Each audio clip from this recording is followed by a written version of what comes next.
बिस्मिल्लाहिर्रहमानिर्रहीम। अस्सलाम वालेकुम नाज़रीन, मैं हूँ आम शहरी आरिफ हबीब भट्टी।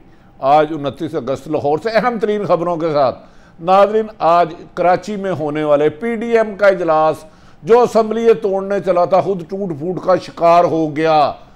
PDM की मेन प्लेयर कल के जलसे से आउट क्यों हुई, अंदरूनी साइड बताएंगे। PDM आज कोई बड़ा फैसला ना कर सकी। इमरान खान की हुकूमत गिराते गिराते PDM एक दूसरे पर खुद गिर गई। कोई बड़ा ऐलान करने में नाकाम, इस्तीफे, असम्बली तोड़ने, धरने दोनों से भाग गए। हुकूमत पाकिस्तान के फरूक हबीब मिनिस्टर ने कहा कि PDM के गुब्बारे से हवा निकल गई है। ये एहतजाज तो क्या, एक जलसा भी आपस में नहीं कर सकते, एक मीटिंग भी आपस में मुश्तरका नहीं कर सकते। उन्होंने कहा कि मरियम की खामोशी बता रही है कि कराची में PDM जिसे पीपल्स पार्टी ने बुलाया उसको भी नहीं बुलाया गया। ये नाकाम PDM की एक तवील दास्तान बनती जा रही है। दूसरी तरफ नाज़रीन, अफगानिस्तान में तालिबान ने हुकूमती अबूरी हुकूमत सेटअप करने के लिए मुशावरत मुकम्मल कर ली और आइंदा एक हफ्ते में अबूरी सेटअप बनाया जाएगा। और दूसरी तरफ अमेरिका वहाँ से दुम दबा के भागने लगा और काबुल एयरपोर्ट के 3 हिस्सों पर तालिबान ने कंट्रोल संभाल लिया। और आइंदा कंट्रोल किसके पास होगा, इस बारे में आपको तफसीलात बताएंगे। नाज़रीन, आप जानते हैं कि अपोजिशन जमातों ने वज़ीर आज़म इमरान खान के मुंतखब होने के बाद 25 जुलाई 2018 के बाद बात गौर की सुनिएगा कि वज़ीर आज़म बन गए। PDM ने पहले दिन ही इन्हें वज़ीर आज़म नहीं माना और सिलेक्टेड का ताना दिया। इसमें कौन था? नवाज शरीफ, मरियम नवाज, मौलाना फजलुर रहमान पीपल्स पार्टी और दीगर जमातें, महमूद खां, अचकज़ई और बहुत सारी सिलेक्टेड करते रहे और कहा कि हम इस हुकूमत को नहीं मानते, ये जाली इलेक्शन है और ये फौज ने कराए हैं। एस्टेब्लिशमेंट को इसका कसूरवार कराते रहे।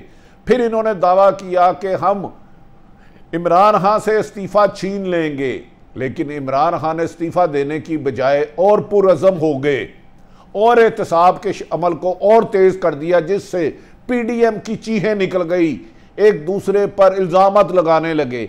याद रखें कि PDM के बनाने में इब्तदा किया था पाकिस्तान पीपल्स पार्टी, बिलावल भुट्टो और आसफ अली जरदारी ने। PDM ने इमरान खान की हुकूमत गिराने की बजाय, असम्बलियाँ ख़त्म करने की बजाय खुद ख़त्म हो गई और PDM ने, जिस जमात ने पाकिस्तान पीपल्स पार्टी ने PDM बनाई थी, उसको ही निकाल दिया। जबकि बिलावल भुट्टो ने कहा कि हमारे बगैर PDM ऐसे ही है जैसे किसी पर गाड़ी में पेट्रोल ना हो, इंजन ना हो और वो चलने की कोशिश करे। उन्हें भी PDM को अपाहज करार दे दिया। नाज़रीन, उसके बाद पहले जब PDM का तश्कील दिया गया तो शहबाज शरीफ गिरफ्तार थे और उसके मेन प्लेयरों में नवाज शरीफ साहब थे, मोहतरमा मरियम नवाज साहबा थी और मौलाना फजलुर रहमान और बिलावल थे। इख्तलाफ राय पर, इस्तीफ़े देने पर और एहतजाज करने पर, लॉन्ग मार्च पर PDM के आपस के इख्तलाफत शिद्दत अख्तियार कर गए और पीपल्स पार्टी और नून लीग और मौलाना फजलुर रहमान एक दूसरे पर संगीन इल्ज़ाम लगाते रह गए कि इन्होंने इस्टेब्लिशमेंट से पीपल्स पार्टी ने सेटल कर लिया है। जबकि पीपल्स पार्टी का कहना था कि अगर इन्होंने मूवमेंट चलानी है, धरना देना है, लॉन्ग मार्च करना है तो नवाज शरीफ को खुद मुल्क से आना होगा। खुद तो मुल्क से फ़रार हो चुके हैं, हमें क्यों ये आगे पेश करें, जबकि उन्होंने इस्तीफ़े देने से इनकार कर दिया था। मुस्लिम लीग ने बुलंद व बाले दावे किए थे, मौलाना फजलुर रहमान ने, PDM ने, महमूद अचकज़ई ने, हम असम्बलियों से इस्तीफ़े दे देंगे, लेकिन सीटों के लालच और असम्बली में रोज़ाना बजट के गरज से किसी एक जमात ने इस्तीफ़े नहीं दिए। और इमरान खान ने पहले दिन कह दिया था PDM में इतनी सख्त नहीं कि ये इस्तीफ़े दे सके। ये कौमी असम्बली और सूबाई असम्बली से तो दूर की बात, कौंसलर की सीट से नहीं देते। और PDM ने अपने अमल से, नाकामियों से वज़ीर आज़म इमरान खान के इस दावे को ठीक कर दिया कि PDM में इतनी हिम्मत नहीं कि वो असम्बलियों से इस्तीफ़े दे सके। और ये इख्तलाफात PDM में आपस में बढ़ते गए। इस दौरान PDM ने मुख्तलिफ शहरों में जलसा किया, लाहौर, कराची, पेशावर और मुख्तलिफ इलाकों में। इस दौरान पीपल्स पार्टी पर इल्ज़ाम लगाया गया मरियम नवाज साहबा ने और मौलाना फजलुर रहमान और नवाज शरीफ ने कि इन्होंने एस्टेब्लिशमेंट से बैकडोर डील कर ली है, जिस पर उन्होंने पीपल्स पार्टी को निकाल दिया। और शाहिद हक्कान अब्बासी ने, एक वाइस प्रेसिडेंट ने, पीपल्स पार्टी को शोकस दिया, जिसे बिलावल भुट्टो ने फाड़ते हुए कहा शाहिद हकान अब्बासी की अपनी पार्टी में कोई हैसियत नहीं, मैं इसका जवाब नहीं दूंगा, और ये लड़ाई एक दूसरे के खिलाफ संगीन इल्ज़ाम तक आ गई। नाज़रीन, इसके बाद पीपल्स पार्टी को निकाल दिया गया और जब शहबाज शरीफ जेल से बाहर आए तो मरियम नवाज़ ने लाहौर में होने वाले जलसे, इस्लाम पिंडी में होने वाले, कराची, कोयटा, पेशावर, दीगर इलाकों में होने वाले फ़ौज के बारे में सख्त रवैया रखा। उन्हें तनकीद का निशाना बनाया कि उन्होंने कहा कि पाकिस्तान में धांधली का एस्टेब्लिशमेंट को ज़िम्मेदार ठहराया, जिस पर इमरान खान ने कहा कि PDM जितने मर्जी जलसे जुलूस कर ले, कल इस्तीफ़े देने हैं, आज दे दे, लॉन्ग मार्च करना है तो मैं इसे ट्रेलर दूंगा लेकिन NRO नहीं दूंगा। वज़ीर आज़म ने हर किस्म के बैरूनी मुल्क और अंदरूनी दबाव के बावजूद PDM के किसी लीडर को NRO नहीं दिया। ताहम बाज़ ताकतवर हलकों ने बाज़ सियासी अपोजिशन रहनुमाओं को रियायत दिलाई। ये भी एक कड़वा सच है, अब तक ना रखूँगा तो बदयांती होगी। नाज़रीन, अब दोबारा एक अरसा बाद मुर्दा घोड़े में PDM को फिर याद आया कि हम तो अपोजिशन है, हमने हुकूमत को गिराना था। ये तो 3 साल इमरान खान समूथ हुकूमत कर गए हैं और 2 साल भी हुकूमत उसकी आगे गिरती हुई नज़र नहीं आती, और ये मज़ीद इंतखाबी इस्लाहत भी लाना चाह रहे हैं और ओवरसीज़ पाकिस्तान को वोट भी देना चाह रहे हैं। इस जोश में आकर फिर PDM ने एक इजलास किया आज स्टैंडिंग कमेटी का कराची में, और कल वहाँ कराची में एक बहुत बड़ा जलसे का ऐलान करने जा रहे हैं।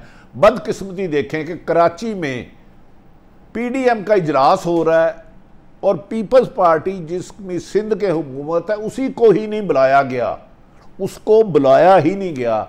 और मरियम नवाज़ कोरोना के बाद सेहतमंद होने के बावजूद भी कराची ना इजलास में गई। कहा जा रहा है कि वो वीडियो लिंक से उन्होंने खिताब किया, और कल भी मरियम नवाज़ वाहिद PDM का जलसा होगा जिसमें खुद भाग गई और शहबाज शरीफ शिरकत करेंगे। कहा जा रहा है कि PDM ने हुकूमत के ख़िलाफ़ बार बार इतने नारे लगाए, शेर आया शेर आया, अब लोग इस नारे से खौफज़दा नहीं होते बल्कि शेर को ही भगा दिया उन्होंने।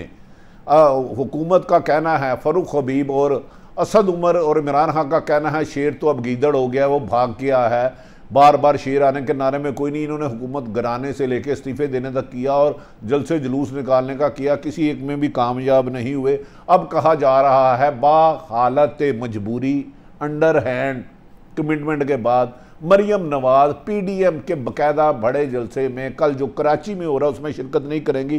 ताहम इसमें शहबाज शरीफ और मौलाना फजलुर रहमान और दीगर सियासी जमातें शिरकत करेंगे। देखना तो ये है कि कराची में इनके पुराने इत्तेहादी पीपल्स पार्टी की हुकूमत है, क्या ये पीपल्स पार्टी की हुकूमत के ख़िलाफ़ भी बोलेंगे या इमरान खान की हुकूमत को तनकीद का निशाना बनाएंगे। नाज़रीन, ये भी कहा जा रहा है कि आज का इजलास जब PDM ने इजलास के बाद ब्रीफिंग दी मीडिया को तो नहायत मायूस कुन थी, क्योंकि PDM इस इजलास के बाद हुकूमत के खिलाफ कोई बड़ा फैसला नहीं कर सकी, ना इस्तीफ़े देने का, ना हुकूमत तोड़ने का, ना लॉन्ग मार्च का। रस्मन सी उन्होंने गुफ्तगू की जिस पर वज़ीर आज़म पाकिस्तान और PTI की हुकूमत का कहना हुकूमत के गुब्बारे से हवा निकल चुकी है, उसकी सकत ही नहीं कि वो हुकूमत के ख़िलाफ़ मूवमेंट चला सके। नाज़रीन, अब रस्मन गुफ्तगू करते हुए शहबाज शरीफ साहब ने कहा वो PDM के फ़ैसलों के पाबंद होंगे, पर PDM ने फ़ैसला किया ही नहीं। जलसे तो पहले भी बहुत कर चुके हैं और अब पाबंद होंगे। तो जबकि मौलाना फजलुर रहमान ने आज उतरे चेहरे से कहा कि PDM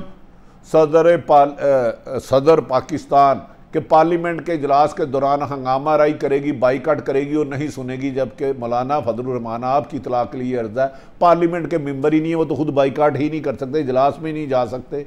तो मौलाना फजलुर रहमान की इस बड़कों को भी लोगों ने महज बढ़के करार दिया और कहा कि इसमें वजह नहीं है, पार्लियामेंट के सदर के इजलास के दौरान बाईकाट मौलाना कैसे कर सकते हैं, वो तो पहले भी शरीक नहीं हो सकते थे।